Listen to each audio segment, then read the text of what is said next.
Diabetes ಇರುವವರಿಗೆ ಯಾವಾಗಲೂ ಒಂದು ಗೊಂದಲವಿರುತ್ತದೆ.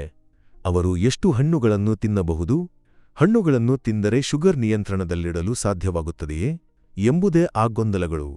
ನಾವು ಸಾಮಾನ್ಯವಾಗಿ ಅವರಿಗೆ ಸೀಬೆಕಾಯಿ, ಗುಆವಾ ತಿನ್ನಲು ಸಲಹೆ ನೀಡುತ್ತೇವೆ, ಏಕೆಂದರೆ ಸೀಬೆಕಾಯಿ ಮಧುಮೇಹಿಗಳಿಗೆ ಯಾವುದೇ ತೊಂದರೆ ಉಂಟುಮಾಡುವುದಿಲ್ಲ. ಡಯಾಬಿಟಿಸ್ ಇರುವವರಿಗೆ ನಾವು ಸಾಮಾನ್ಯವಾಗಿ ಹೆಚ್ಚು ಹಣ್ಣುಗಳನ್ನು ತಿನ್ನಬೇಡಿ ಎಂದು ಹೇಳುತ್ತೇವೆ. ಆದರೆ ಹಾಗೆ ನಿಯಂತ್ರಿಸಿದಾಗ ಅವರಿಗೆ ಮಿನರಲ್ಸ್, ನ್ಯೂಟ್ರಿಯೆಂಟ್ಸ್ ಮತ್ತು ವಿಟಮಿನ್ಸ್ ಕೊರತೆ ಎದುರಾಗಬಹುದು.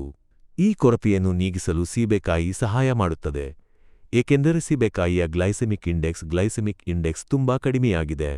ಅದೇ ರೀತಿ ಇದರಲ್ಲಿ ಸಾಕಷ್ಟು ಫೈಬರ್, ನಾರು ಅಂಶ ಇರುವುದರಿಂದ ರಕ್ತದಲ್ಲಿನ ಸಕ್ಕರೆ ಪ್ರಮಾಣವು ವೇಗವಾಗಿ ಏರುವುದನ್ನು ತಡೆಯಲು ಸಾಧ್ಯವಾಗುತ್ತದೆ. ಸಾಮಾನ್ಯವಾಗಿ ಮಧುಮೇಹಿಗಳಲ್ಲಿ ಶುಗರ್ ಮಟ್ಟವು ವೇಗವಾಗಿ ಹೆಚ್ಚಾಗುವುದು ಅಥವಾ ಕಡಿಮೆಯಾಗುವ ಪ್ರವೃತ್ತಿ ಕಂಡುಬರುತ್ತದೆ.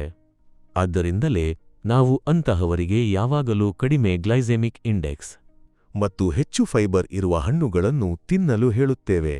ಸೀಬೆಕಾಯಿ ಅಂತಹ ಒಂದು ಹಣ್ಣಾಗಿದೆ. ನಿಮ್ಮ ಆಹಾರದಲ್ಲಿ ಕಡಿಮೆ ಗ್ಲೈಸೆಮಿಕ್ ಇಂಡೆಕ್ಸ್ ಮತ್ತು ಹೆಚ್ಚು ಫೈಬರ್ ಇರುವ ಹಣ್ಣುಗಳನ್ನು ಮಾತ್ರ ಸೇರಿಸಲು ಗಮನ ಕೊಡಿ. ಕಡಿಮೆ ಗ್ಲೈಸೆಮಿಕ್ ವಿಭಾಗದಲ್ಲಿ ನಾವು ಸೇಬು, ಆಪಲ್, ಪೇರಲೆ, ಪೇಯರ್ ಬಗ್ಗೆ ಮಾತನಾಡುತ್ತೇವೆ. ಅವುಗಳ ಸಾಲಿಗೆ ಸೇರಿಸಬಹುದಾದ ಹಣ್ಣು ಸೀಬೆಕಾಯಿ. ಮಧುಮೇಹಿಗಳು ಸೀಬೆಕಾಯಿ ತಿನ್ನುವಾಗ ಒಂದು ವಿಷಯವನ್ನು ವಿಶೇಷವಾಗಿ ಗಮನಿಸಬೇಕು. ಹೊಟ್ಟೆ ತುಂಬಾ ಊಟ ಮಾಡಿದ ನಂತರ ಸೀಬೆಕಾಯಿ ತಿನ್ನಬಾರದು.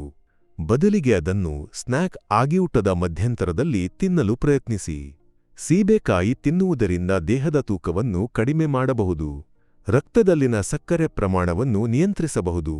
ಆಹಾರದ ಮೇಲಿನ ಅತಿಯಾದ ಆಸಕ್ತಿಯನ್ನು ಕಡಿಮೆ ಮಾಡಲು ಇದು ಸಹಾಯ ಮಾಡುತ್ತದೆ. ಜೊತೆಗೆ ಮಧುಮೇಹ ಬರುವ ಅಪಾಯವನ್ನು ನಿಯಂತ್ರಿಸಲು ಸಾಧ್ಯವಾಗುತ್ತದೆ. ಇನ್ನು ಹೃದಯದ ಆರೋಗ್ಯದ ವಿಷಯ ತೆಗೆದುಕೊಳ್ಳೋಣ. ಸೀಬೆಕಾಯಿ ಹೃದಯ ಸಂಬಂಧಿ ಕಾಯಿಲೆ ಇರುವವರಿಗೂ ತುಂಬಾ ಒಳ್ಳೆಯದು. ಇದರಲ್ಲಿರುವ ಪೊಟ್ಯಾಸಿಯಂ ನಮ್ಮ ರಕ್ತನಾಳಗಳ ಆರೋಗ್ಯವನ್ನು ಸುಧಾರಿಸುತ್ತದೆ. ಇದು ರಕ್ತದೊತ್ತಡ, ಬಿಪಿ ನಿಯಂತ್ರಿಸಲು ಸಹಾಯ ಮಾಡುತ್ತದೆ. ಆ ಮೂಲಕ ನಮ್ಮ ಹೃದಯದ ಆರೋಗ್ಯವನ್ನು ಉತ್ತಮವಾಗಿ ಕಾಯ್ದುಕೊಳ್ಳಲು ಸಾಧ್ಯವಾಗುತ್ತದೆ. ಇಷ್ಟೆಲ್ಲ ಆರೋಗ್ಯಕರ ಪ್ರಯೋಜನಗಳು ಇರುವುದರಿಂದ ಸೀಬೆಕಾಯಿ ಹೆಚ್ಚಿನವರು ತಿನ್ನಬಹುದಾದ ಹಣ್ಣಾಗಿದೆ. ದೇಹದಲ್ಲಿನ ಹೆಚ್ಚುವರಿ ಶುಗರ್ ಮತ್ತು ಬಿಪಿಯನ್ನು ನಿಯಂತ್ರಿಸಲು ಇದು ಸಹಾಯ ಮಾಡುತ್ತದೆ. ದೇಹದಿಂದ ವಿಷಕಾರಿ ಅಂಶಗಳನ್ನು ಹೊರಹಾಕಲು ಈ ಒಂದು ಹಣ್ಣು ಸಾಕಾಗುತ್ತದೆ.